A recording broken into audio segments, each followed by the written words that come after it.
প্রচণ্ড বৃষ্টি আছে, এদিকে ইলিশ মাছ খেতে ভালো মন চেয়েছে, তো ইলিশ মাছটাও রান্না করে নিয়েছে, আপনাদের শেয়ার করছি। তো গাইস, সবাই কেমন আছেন?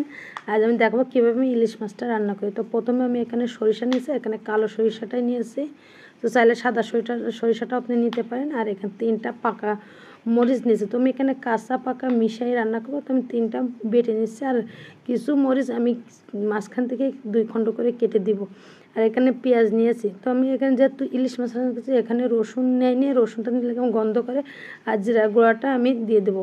তো এখন আমি কড়াইতে যে মাছটা আমি কেটে ধুয়ে পরিষ্কার করে রেখেছিলাম, আমি সেটা নিয়ে নিয়েছি, নিয়ে বাটা মশলাটাও দিয়ে দিচ্ছি। দিয়ে কিছু এখানে কাঁচামরিচ কুচি দিয়ে দিয়েছি, দিয়ে লবণ হলুদ আর কিছু কাঁচা পেঁয়াজও আমি রেখেছিলাম আর কিছু বেটে দিয়েছি। তো সব মিলে আমি একসাথে ভালো করে মাখিয়ে নিব। আর এখানে তেল দিয়ে পুরোটাই মাখিয়ে নিব। তো আমি একবারে রান্না করে নিয়েছি। তো একবারে মাখিয়ে রান্না করলে কিন্তু ইলিশ মাছটা বেশি ভালো লাগে, বেশি টেস্টি লাগে।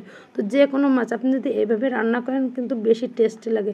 তো সব মশলা দিয়ে আমার মাখানো কমপ্লিট হয়েছে। এখন সামান্য একটু পানি দিয়ে দিয়েছি, যেহেতু একটু ঝোল ঝোল রাখবো।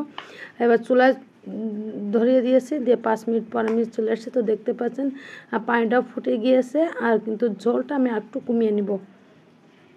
তো ইলিশ মাছ কিন্তু কম বেশি সবাই পছন্দ করেন। তো চাইলে আপনি এইভাবেও রান্না করে খেতে পারেন। তো এক একজন এক একভাবে রান্না করে, তো আমি এইভাবে রান্না করেছি, এটা আমার কাছে বেশি ভালো লাগে। আর এর জন্য আপনাদের সাথেও শেয়ার করছি যে আপনারাও চাইলে এইভাবে রান্না করেও খেতে পারেন।